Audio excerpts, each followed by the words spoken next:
dirty in case we are actually live? Sure. Actually, I could probably check.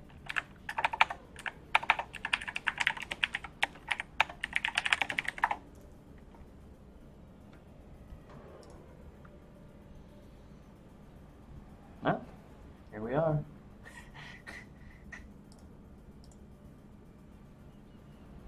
Looks like we're live. All right. All right. Hey guys, what's going on? This is Mike. I'm Sam, and we're kind of here celebrating some Olympic with some Overwatch action. So we were kind of just sitting here opening up some loot boxes as you're wont to do. Yeah. I'm a little bit nutty. I've been stacking up loot boxes since I'm about level 15, so I have about 70-something loot boxes. And actually, it's interesting because of the Olympics, there's a new game mode, Lucioball, and Blizzard's giving everyone a free Olympic-themed loot box, which has, some of the skins that you're seeing on the screen.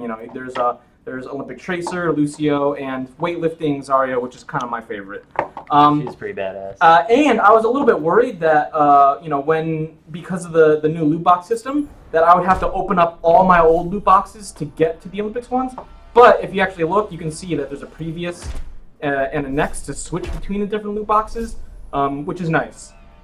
And Mike, you mentioned that there's been a little bit of controversy over these loot boxes. So, let's talk about it while we open up and see if we get anything cool. Yeah, so, people, the Summer Games loot box is definitely exciting. You get these exclusive Olympic-themed items, or, Olympic-looking items. Like, we have that awesome, look at that Torbjorn spray. Yeah. It's him, like... Is that water polo Torbjorn? It looks like water polo Fantastic. Torbjorn. So that's great. The only problem is, this event runs until like the 22nd or something, and after that, if you didn't get those Summer Game items then, you're pretty much out of luck until the next time they decide to do this. Right.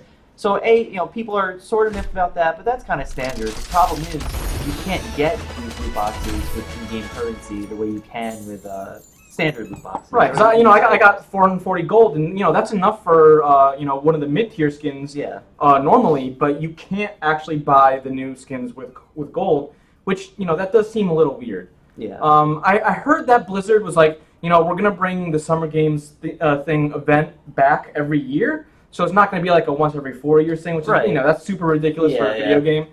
But I still wish that you could. Because I'm sure there's going to be a Tracer fan who wants to get that Tracer skin. Yeah. And I've opened up 3 boxes. I've gotten some Olympic themed. Let's see how that previews. highlighted intro looks. I'm curious. Sure. Okay, so turtling. Okay, but see, like that would look better if we had the Olympic Tracer skin. Yeah, it doesn't really make as much sense. Yeah. All right, so when we can finish up opening the rest of these, I'm gonna save my big stack of loot boxes for myself. Yeah, we'll need a whole separate stream if we're gonna go through all those. Yeah. Some neat icons. Some new icons. I actually really like the Genji one. I would totally rock Fencing Genji is very appropriate. And that's it for loot box. So I guess I think it's time to get into the new mode for the Olympics. It kind of they kind of show it off here, but it's Lucioball. So Lucioball is Blizzard's take on one of our favorite games of the last year or so, is Rocket League. Yep. So it's kind of big ball soccer style, and you have your traditional Lucio skating, wall jumping, and right-clicking beats at people. But obviously you're trying to hit the ball into the other person's goal. I've played a little bit of this. One thing I've noticed is that the one thing that you really want to do is you want to take full advantage of the jump pads. Because not only do they get you really high in the air, which is good for controlling the ball, they also make you go way faster. And when you're usually relying on Lucio's speed up, but if you can take advantage of the jump pads, then you can just move around the map. You can get the ball before the other team does. Yeah. And obviously, this is Lucio, so you can wall run and pull off crazy wall shots. Yeah. And much like Rocket League, you get the replay, so you have to watch. You have to relive the enemy team scoring on you. The one difference for Lucioball is that instead of having the your regular attack where you're shooting out a projectile, they switched that up with a melee. We usually use to punch the ball. So I guess we were talking about why they did that. Yeah. Mikey, you kind of think it's because they didn't want people having a long range attack? Right. I think they want to make it as close to feeling like a real sports game as possible, where everyone has to get up on the ball and play positions, just like actual soccer. But you had a good point. I think having the projectiles could make things interesting. Because like you said, even in Rocket League, you can blow up the other car. Yeah, I think it would be cool to be like, someone's streaking on a breakaway and you just like gun them down if they hadn't been paying attention. And it would actually give a little bit more use to Lucio's ult in Lucioball, because you still get your ult. It just the shield doesn't do much. It's just you use it as an extra way to bounce the ball around. Exactly. But I've been having a lot of fun so far with Lucioball. Obviously, we were talking. You can't not compare it to Rocket League. Yeah. It's basically Overwatch Rocket League, and it doesn't feel quite as refined because this is just kind of a little bonus mode within a shooter, whereas Rocket League is built to be this amazing sports game. But still, I mean, it's cool. It combines probably like two of the biggest games of the last year. Oh yeah, and I think it does so pretty well. Please go ahead. Yeah, nice. I'll take that. So, Mike, you're a Lucio fan. I am. So, how have you been finding your Lucioball experience so far? It's been good. So, it does take some getting used to, because when you think you're going to shoot, you're actually meleeing.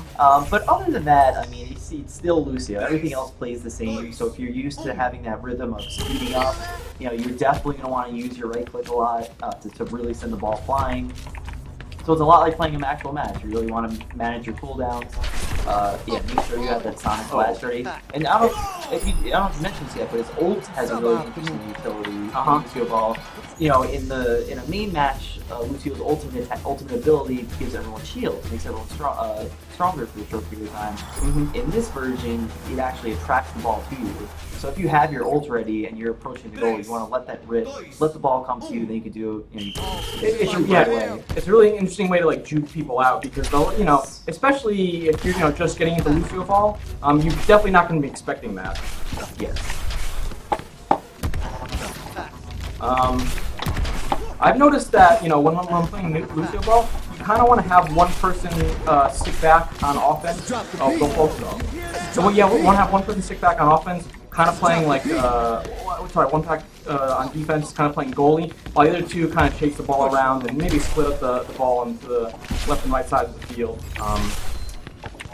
Yeah, I generally find I try to play goalie whenever when you're playing a lot with strangers, everyone seems to just go attack the ball. So the same thing I do in Rocket League. I try to hang back. I'm not necessarily the best attacker. I like making saves and stop people from scoring. Yeah. And actually, in another way that Blizzard this is kind of like hot news section of the stream, is that Blizzard announced they're going to do an Overwatch Olympics style tournament, where they're going to nominate some of the more well-known streamers from different regions, different countries, and they're going to have a tournament at BlizzCon, which is in November, to see which team can reign supreme. We haven't figured out if they're going to let more than one team in per country.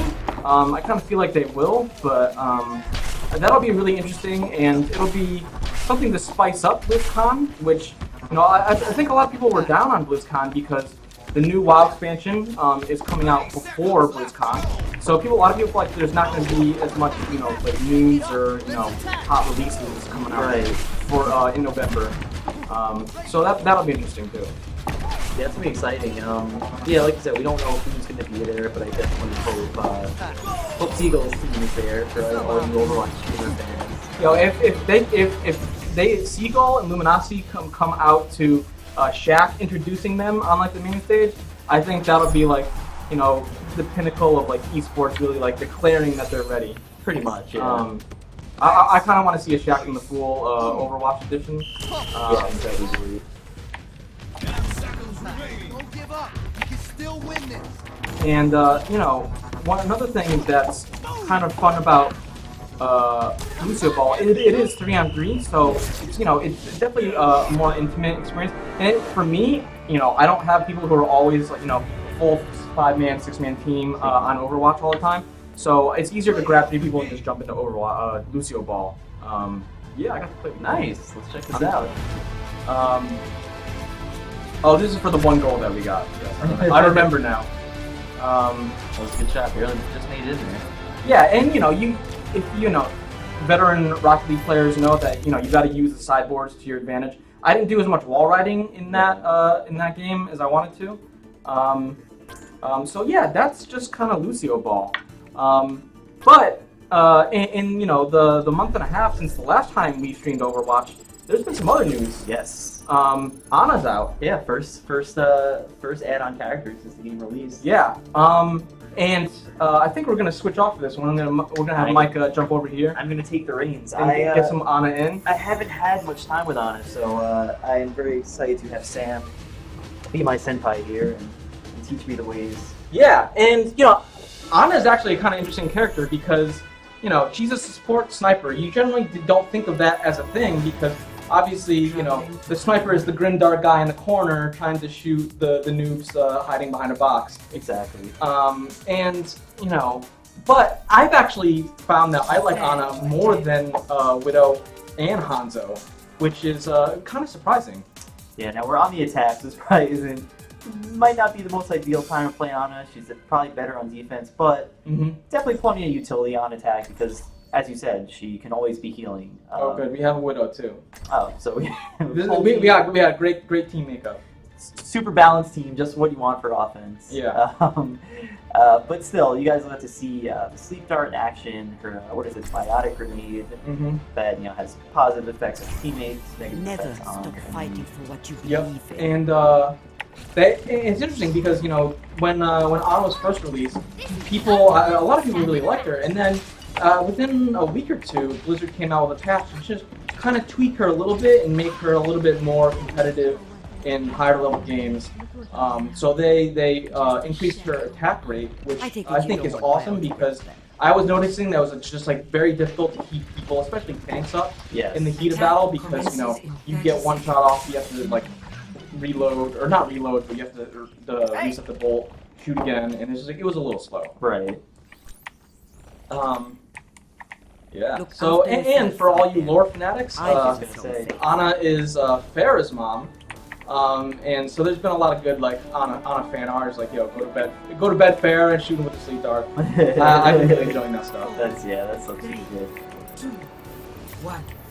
All right, Mike. So when you're playing Anna, do you have any strategies or mentality you want to kind of get into? I mean, I'm not doing a good job of it now, but I obviously want to get the high ground and I want to be somewhere relatively far away, relatively safe, where I can just kind of pester the enemy from a distance, but also help out my guys. Yeah. And mind you, this is my day one Anna, so you're not going to see anything too exciting. That's actually a really good point because unlike Hanzo or Widow, Anna doesn't have any movement abilities, so she doesn't have a grappling hook or a wall run to get her to those high grounds. Right. So you have to definitely be a little bit more strategic in how you play Anna in order to get her into places you can take advantage of her healing, sniping, and attacking. Right. Yeah, absolutely. So I'm kind of surprised you guys are pushing in on Hanamura, which is actually in my experience, one of the more difficult places because those first double doors can be really hard to push sometimes. I'm actually not used to being this far this early in the match on offense. Yeah, I'll take it. You got an enemy Zarya off to the side, not paying attention, which is good for you guys. Oh yeah, looks like On the So actually, one thing that I like to do when I'm playing Anna is I like to no-scope a lot. Okay. So I feel like a lot of times I'll no-scope, especially if I'm not super far away, and that will let me switch between attacking and healing a little bit more sometimes because it's easier to keep track of where your team is when you're not looking down a scope the whole time. Makes a lot of sense. So we see Mike's building up his ult right here, and Mike, you want to talk about the ult? Because I think the ult is awesome. She actually I think has one of the most interesting ones made. I think it's an ult that really requires communication to use effectively. Oh, absolutely. Because she pretty much gives a huge buff to one single teammate of her choice. And I forget what the exact benefits are. I don't know if it's more damage or more health. It's more damage, increased damage reduction, and faster movement, I think. Yeah, so I do have that ult right now. I'm trying to see who's on my team. That'd be good. Lucio probably don't want to give it. Probably want to give it the damage to it. So last time I we had a Genji on our team, And Genji is actually incredible to give it to. Yes, that was when he ults, but then he'll just Dragon Sword all over the whole team. But once again, this is one of the themes where like being able to communicate with your team is actually super important. Yeah. Where I believe on my controls, if you hit Z, it'll tell you. I set that custom. I don't think it's like that normally. Right. But if you do that and maybe you have like your friendly Hanzo or Genji or a Tracer, come in and be like, or actually Reaper and Genji are the best. You know what? I'm gonna try to hit this Genji right now. There we go. So Genji is crazy buffed right now. Probably could have waited till more ideal time. Want you guys to see it in action. So hopefully he takes like 2 and just kind of goes buffalo out. Yeah. Down. Yeah, an ult on a Genji or Reaper is like almost again team wipe. It's awesome. Fire at will. Let's drop the beat. All right, Mike. I wasn't cut out You for guys started off real good. You kind of stalled out a little bit. I'm gonna have to switch things up, and I want to show you guys another character that's been kind of changed so much. You almost feel like a new character. Oh yeah. Diva.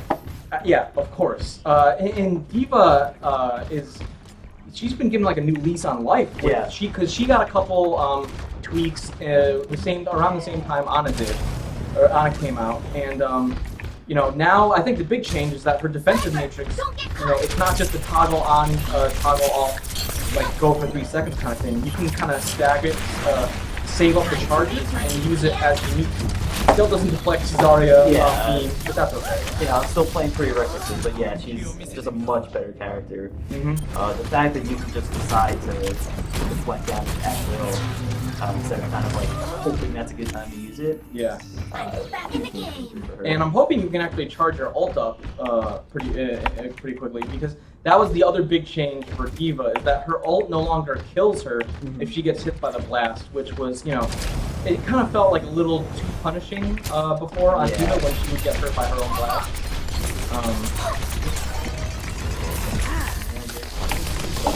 The bathroom. Mind you, on top of me, it's not usually a controller player, so yes. got a couple handicaps working against it. But we're here really just to show you guys some new stuff and what you guys can learn.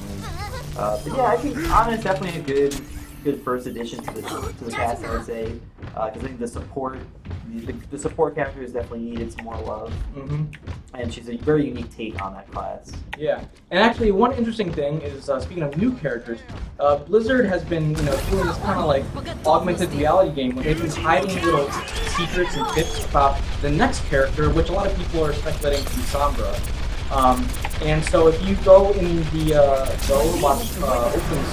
Overwatch trailer for the Lucioball announcement, you can see a stealth character being perched above one of the rings, and one of the goals in Lucioball. And that's we don't know what a stealth character is going to be like in Overwatch. Yeah. There isn't one now. A lot of people are expecting like might be like a spy you can get to. Yeah. But it's kind of, and there's some voice lines hidden in the game that kind of suggest that people are, if you kind of know that there's going to be like a stealthy character around, your character might have one of those voice lines to let you know, or let your teammates know. But all right, Mike, you got this game. Close. Oh no! Save it for the next fight. That's alright. That's perfect because they should all be bunched up by the point. Hopefully I'll have time to get in there and blow it up. I'm not a good loser.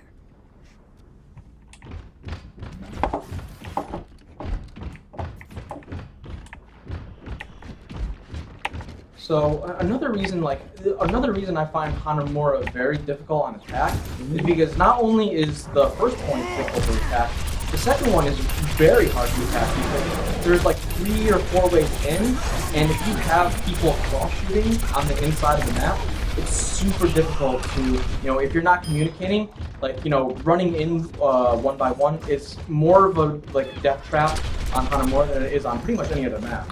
Yeah, this is one of the hardest maps in my opinion not on this. You really don't have